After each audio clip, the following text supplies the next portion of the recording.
Sunrise breaks over the river. A hippo surfaces, water sheeting off its back. It dives, then rises again, but the ticks are still there, clinging around its ears, around its eyes, buried deep in the folds of its muddy skin. Dozens of them, swollen, feeding, unnoticed. The hippo is a giant, helpless against something this small. Then a brown shadow drops in. A red-billed oxpecker lands on its head, tilts its head, watching. Its red beak touches the hippo's ear. One quick peck, the first tick disappears. The hippo doesn't flinch. This bird's working day has just begun. For the oxpecker, breakfast isn't on the ground, isn't in the trees. It's walking, breathing, and covered in parasites. The bird hops across the hippo's muddy skull, claws gripping the rough hide, eyes scanning. Another tick near the ear. It leans in. One sharp pull, another parasite gone. But work like this takes focus.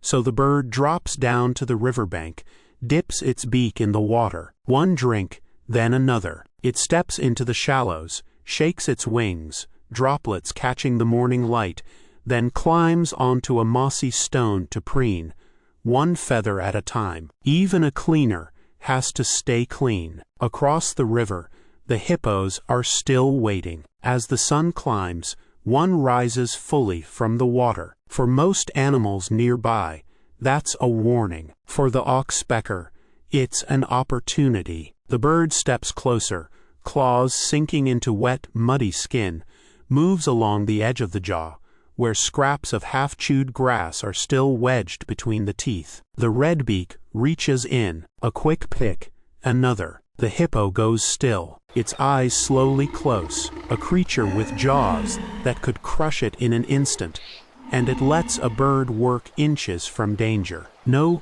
panic, no warning bite, just trust, built out of something stranger than friendship. The oxpecker isn't finished. It works along the hippo's back, where flies gather at the ears, and a tick hides deep in a fold of skin. It stops, tilts its head, then strikes. One more gone. Then it lifts off, flying low across the green water toward a grazing buffalo. Here the hunt starts over, not on bare skin this time, but buried in thick fur. It hops, pauses, listens, pulls out another tick. From hippos to buffalo, wherever the giants gather, the oxpecker follows. For the bird, it's a meal. For them, it can be relief. By midday, the river is fully awake.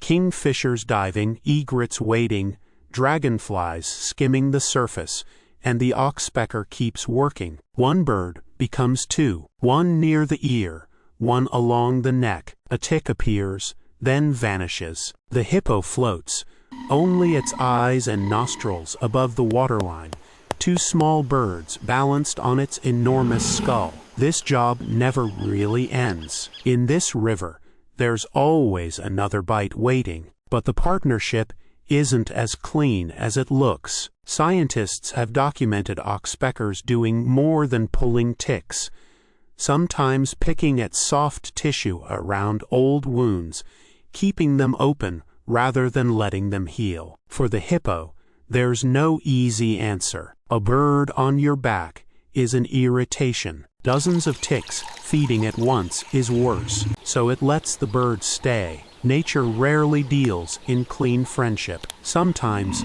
survival is just a matter of which cost is smaller. As the sun drops, the river quiets, the light turns warm and heavy. The hippos sink lower, until only their eyes break the surface. The oxpecker is still there, still watching. One last tick, hidden near the ear. The bird leans in, one pull, then silence. The hippo breathes. The bird lifts its head. Behind it, egrets cross a darkening sky. For a moment, the giant and its tiny cleaner are still, one carrying parasites it can't remove alone, the other surviving by removing them, imperfectly, inch by inch. Tomorrow, when the river wakes again, the oxpecker will be back at work.